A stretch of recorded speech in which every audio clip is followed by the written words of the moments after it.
Liberals and the fight against ISIS. I'm Lilley with TheRebel.Media. An interesting split between American and Canadian liberals when it comes to the fight against ISIS, the global terrorist threat. While newly minted Canadian Prime Minister Justin Trudeau is pulling Canada's fighter jets out of the fight, saying Canada doesn't need to be part of a combat mission, that the country wants to focus more on humanitarian aid for refugees, American Senator Dianne Feinstein, she's from California, considered by many to be one of the most liberal senators in the American capital.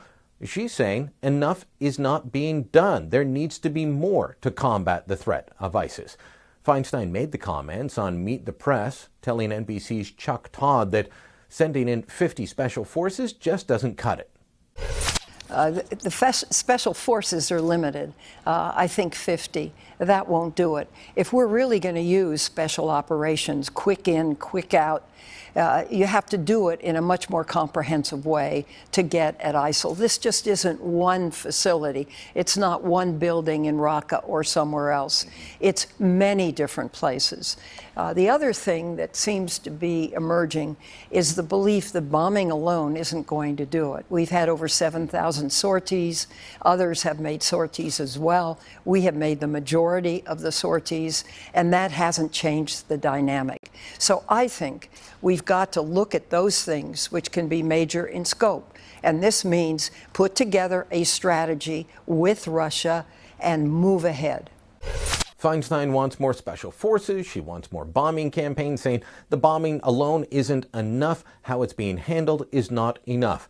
As she made these comments against the backdrop of the Russian jetliner taken down by, well, who knows what. At this point, nothing has been confirmed after it left the Egyptian tourist mecca of Sheikh el-Sharm.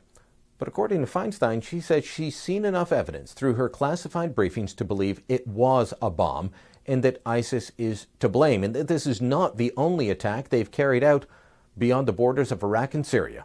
First of all, you've got the flight data recorder and the voice recorder that record something that could be an explosion. Secondly, it's the nature of ISIL, I think. You know, ISIL's now in 12 countries. They do attack after attack. The forensics on the superstructure of the plane need to be done. What a stark difference. During the election campaign in Canada, well, Trudeau was trying to say that this was Harper's war, that it was a we saw it in the media, that it was described as a collection of right-wing governments like David Cameron and Tony Abbott in Australia and Stephen Harper.